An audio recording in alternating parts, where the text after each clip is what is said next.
Brasil cai contra a Noruega e amarga a pior seca da história em Copas do Mundo.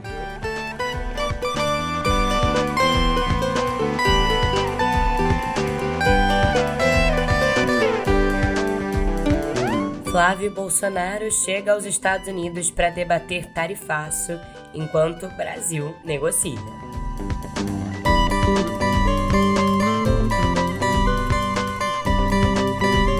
E Google lança Gemini para pequenos negócios com integração ao perfil da empresa. Olá para você! Tudo bem por aí? Difícil fazer essa pergunta hoje, hein, gente? Pois é, bom dia, boa tarde ou boa noite. Hoje é segunda-feira, dia 6 de julho de 2026 e o Brasil não tá mais na Copa do Mundo. Mesmo assim, eu e Yasmin Restum te desejo uma ótima semana, bola pra frente, porque eu já tô aqui com meu café quentinho sem açúcar, pronta para te contar tudo que você precisa saber para ficar mais bem informado. Agora, no pé do ouvido. Simbora!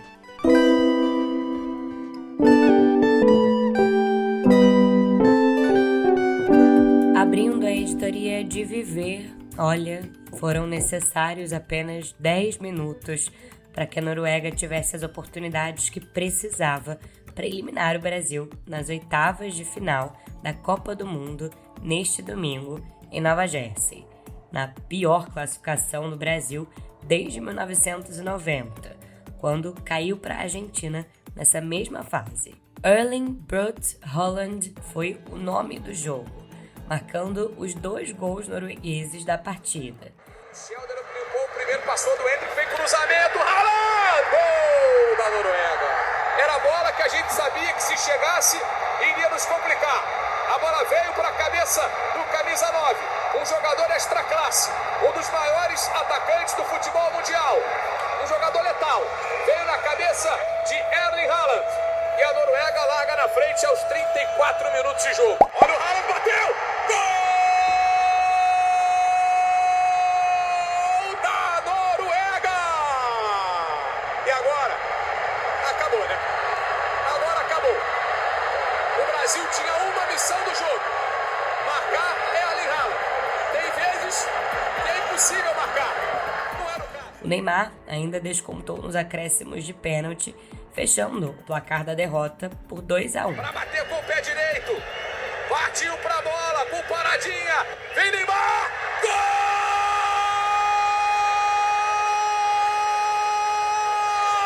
gol do Brasil! Com essa eliminação, o Brasil amarga o pior jejum da sua história em Copas desde que foi campeão pela primeira vez. Até a próxima edição do Mundial, vão ser 28 anos sem título. E bom, a imprensa internacional fala desde surpresa mundial até tristeza sem fim e destaca a eliminação do Brasil na Copa, também exaltando a atuação de Haaland. Em termos de contexto histórico, eu te conto que essa eliminação do Brasil ela está ocorrendo exatamente 44 anos após a tragédia de Sarriá, quando a seleção brasileira, que encantou o mundo com o futebol arte, amargou a histórica derrota para a Itália por 3-2 em Barcelona.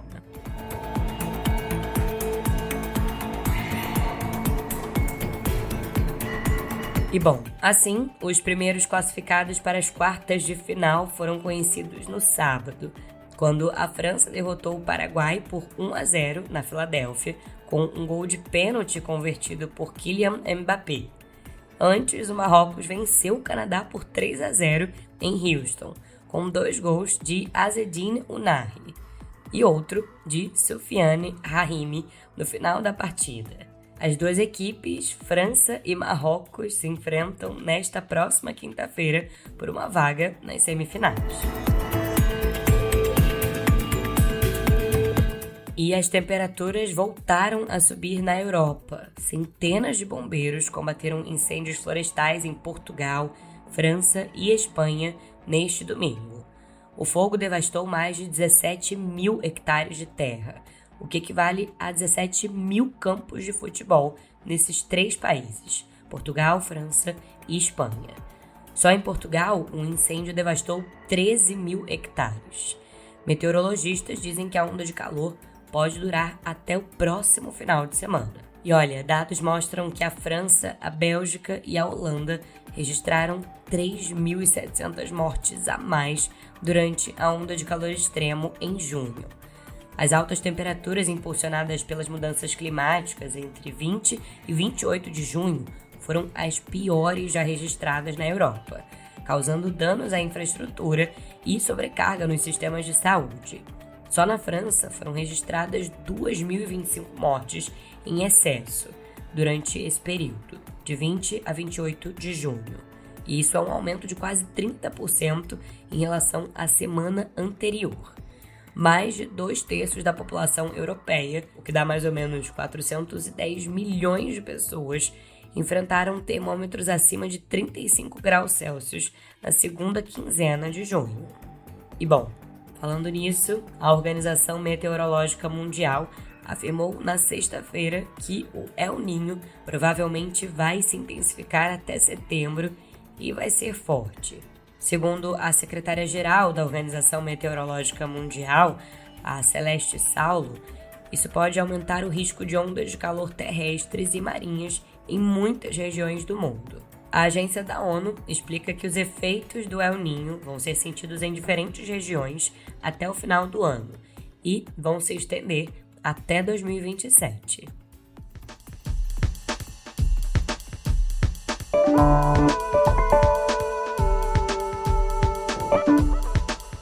Abrindo a editoria de política, eu te conto que o pré-candidato à presidência, Flávio Bolsonaro, do PL, desembarcou em Washington neste domingo com a intenção de reverter politicamente o tarifaço de Donald Trump sobre as exportações brasileiras. O Flávio vai participar de uma audiência na Comissão de Comércio Internacional dos Estados Unidos, sob a premissa de defender empresas nacionais. No entanto, ele aproveitou a chegada para atacar o presidente Luiz Inácio Lula da Silva, do PT. O senador ironizou um gesto do Lula, que na última sexta-feira mostrou o dedo do meio no Palácio do Planalto, ao rebater a tese de que pobre não gosta de coisa boa. E o Flávio aproveitou, portanto, para dizer que ele viajou para trabalhar, enquanto o petista insultava a população. O Planalto, por sua vez, subiu o tom. O Lula chamou o clã Bolsonaro de traidores da pátria e acusou o senador de agir com entreguismo ao tentar barganhar a política comercial norte-americana. Bom, essa viagem do Flávio é o 6º périplo dele aos Estados Unidos somente neste ano, um número de agendas internacionais maior do que as visitas a estados-chave nessa corrida eleitoral no Norte e no Nordeste, onde o Flávio amarga desvantagem nas pesquisas. Nos bastidores, a estratégia é vista como um movimento para fugir do desgaste da crise familiar com a madrasta Michele Bolsonaro. Mas o teor da petição de 86 páginas entregue por Flávio aos norte-americanos acabou gerando forte controvérsia.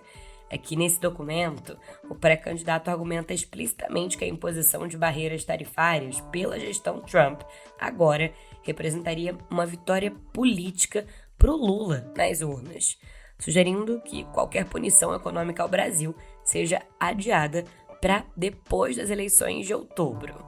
Para mim, não fez muito sentido, né?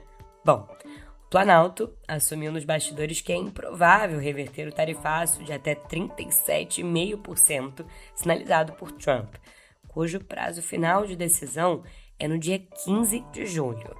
A taxação cumulativa une já uma tarifa de 25% por supostas práticas comerciais desleais, mais uma outra de 12,5% sob a alegação de omissão contra o trabalho forçado. Como última cartada, o governo Lula apresentou a Washington, numa reunião virtual realizada na última quinta-feira, com um representante da Comissão de Comércio Internacional dos Estados Unidos, o Jamieson Greer, um mapa do caminho com concessões em áreas como o mercado de etanol, desmatamento e propriedade intelectual, mas manteve-se irredutível na defesa do PIX. O foco agora é tentar negociar reduções marginais ou ampliar a lista de produtos poupados pelas sanções.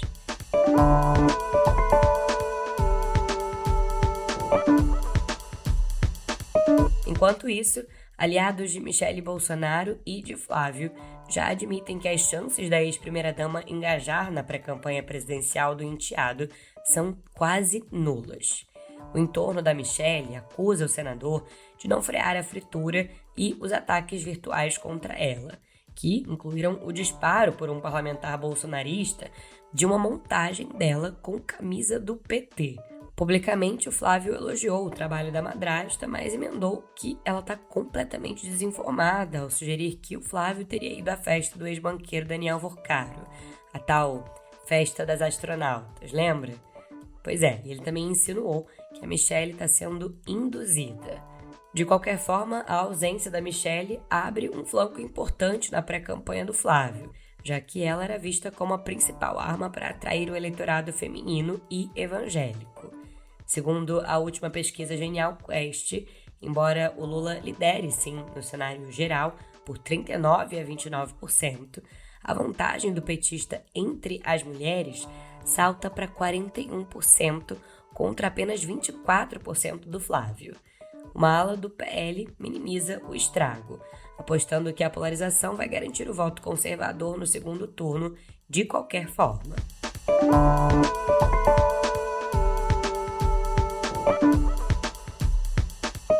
E a recente declaração do blogueiro bolsonarista Paulo Figueiredo de que as mulheres votam estatisticamente muito mal acendeu o sinal de alerta no comitê do Flávio e expôs um racha na direita.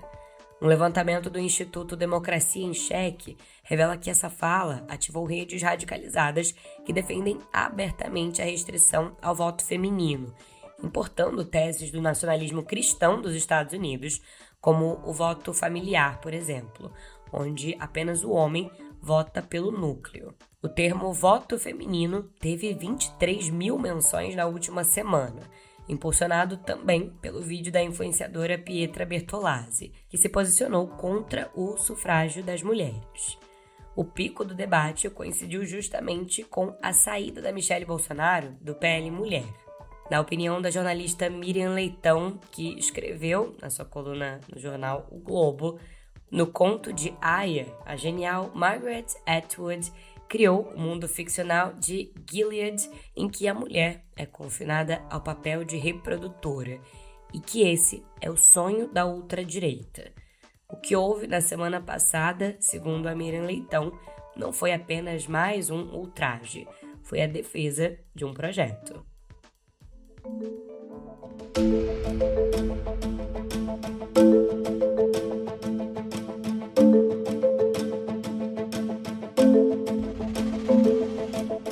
E você viu? O Daniel Vorcaro, ex-dono do Banco Master, mandou vasculhar a vida da jornalista Malu Gaspar, do jornal O Globo. De extratos bancários até o score de crédito, processos desde 1992, e o cara não achou nada, nem uma multa de trânsito.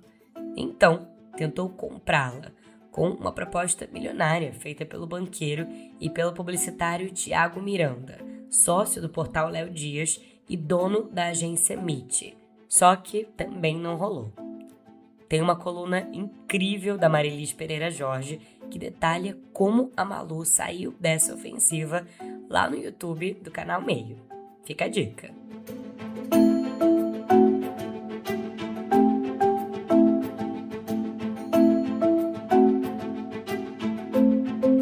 E já pode colocar na agenda. O grupo Derrubando Muros faz hoje, a partir das 18 horas, uma sabatina ao vivo com o pré-candidato do Novo, o Romeu Zema. Amanhã, os integrantes vão receber Ronaldo Caiado. Eles batizaram esses encontros de No Osso, e o plano é fazer algo de distinto do que fazem os jornalistas.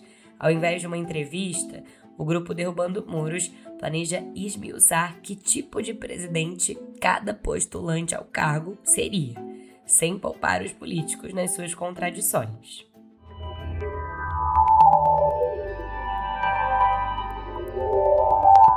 Abrindo a editoria de Cotidiano Digital, eu te conto que a Tesla afirmou nesta sexta-feira que o seu robotáxi já está disponível em Miami. Isso enquanto a empresa busca expandir as suas operações de transporte autônomo por aplicativo. Em termos de contexto, essa iniciativa da fabricante de veículos elétricos Tesla está surgindo num momento em que o setor de robotáxis ganha impulso, com concorrentes como Alphabet e Amazon também. Em junho, eu te lembro, a companhia de Elon Musk lançou o seu serviço de robotáxis não supervisionados em Austin, no Texas, depois de anunciar em abril planos de expandir a oferta para Dallas e Houston. Elon Musk disse esperar que carros totalmente autônomos, sem monitores de segurança humanos, se tornem mais comuns nos Estados Unidos ainda em 2026. E o Google lançou novos recursos no Gemini voltados para pequenos empreendedores, com duas novidades principais. A primeira é a integração direta com o perfil da empresa no Google, o que permite que o assistente acesse avaliações de clientes, dados de desempenho e informações do negócio para justamente gerar respostas personalizadas, além de atualizar horários e analisar métricas.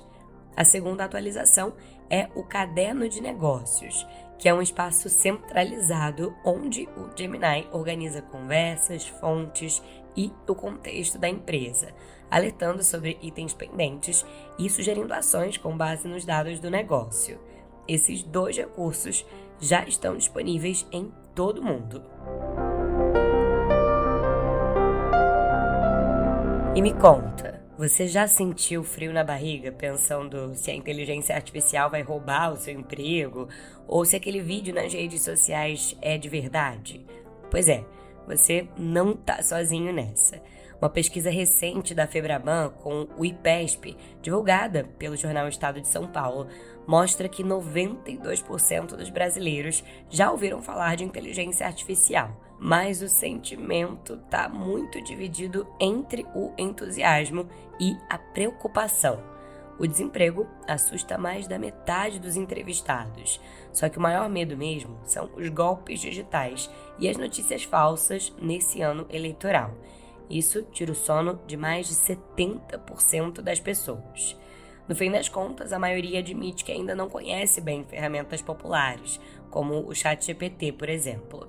E a população se divide sobre o papel do governo em criar regras mais duras para essa tecnologia. 36% dos entrevistados acham as regras frouxas demais, 34% consideram adequadas e 35% querem que o governo federal assuma a maior responsabilidade pelo uso ético da tecnologia.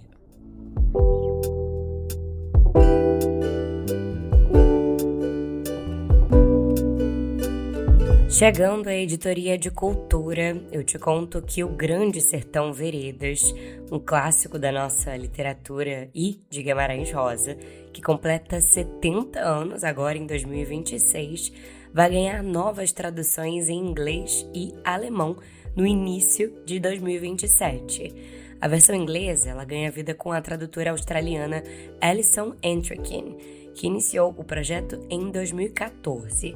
Enquanto o alemão Bertold Zilli desenvolve o texto no seu idioma desde 2011.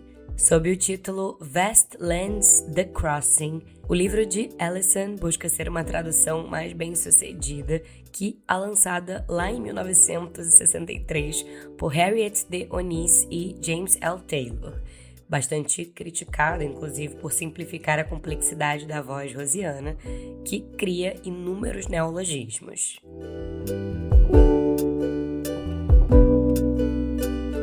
E a terceira edição do Festival Filmes Incríveis chega ao Cine Belas Artes em São Paulo entre 30 de julho e 12 de agosto, com sessões de 14 títulos de diferentes países, ainda inéditos no Brasil. Os longas foram destaques em importantes festivais internacionais como Cannes, Berlim e Roterdã. Entre eles está o búlgaro Nina Rosa, vencedor do Urso de Prata de Melhor Roteiro na Berlinale 2026. E os ingressos, com um valor fixo de R$20 a inteira, ficam disponíveis para compra a partir do dia 21 de julho no site do festival e no cinema Cine Belas Artes. No entanto, também é possível comprar na bilheteria física um passaporte com 5 entradas por R$ 45.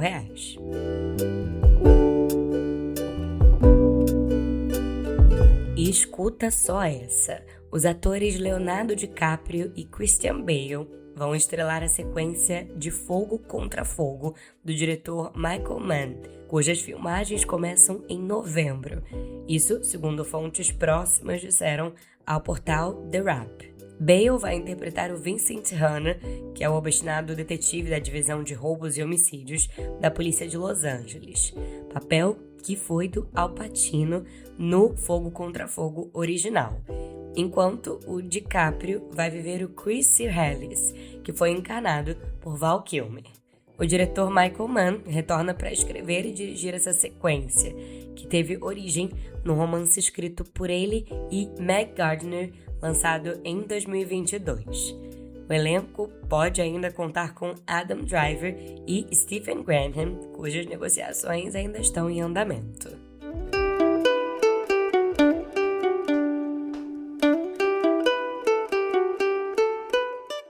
E vamos chegando ao final de mais um episódio. Queria agradecer e muito pela sua companhia e preciso agradecer também aos colegas aqui da redação do Meio que fazem esse podcast ser o seu melhor companheiro diário de notícias.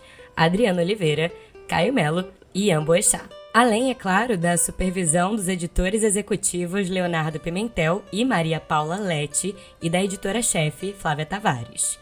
Eu assino a apresentação, redação e edição desse podcast e estou disponível lá no Instagram, no @yasminrestum, pra gente trocar ideia e para você enviar também a sua sugestão de música para encerrarmos juntos os episódios aqui no Pé do Ouvido. Eu demoro um pouquinho para responder, mas eu respondo. E em áudio, viu? Para a gente se despedir nessa segunda-feira triste com a eliminação do Brasil da Copa, eu acho que vale curtir a fossa com boa música, né? Bora escutar juntos, então, a música A Felicidade, uma gravação de 1987, interpretada por Tom Jobim, com letra de Jobim e Vinícius de Moraes. Tristeza não tem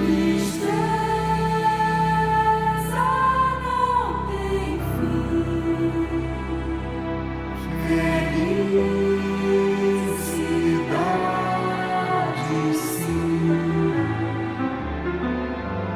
A felicidade é como a pluma. Um excelente início de semana pra gente. Amanhã tem mais notícias no Pé do Ouvido. Até lá! Precisa que haja vento sem parar. A felicidade do pobre parece a grande ilusão do carnaval. A gente trabalha o ano inteiro por um momento de sonho pra fazer a fantasia.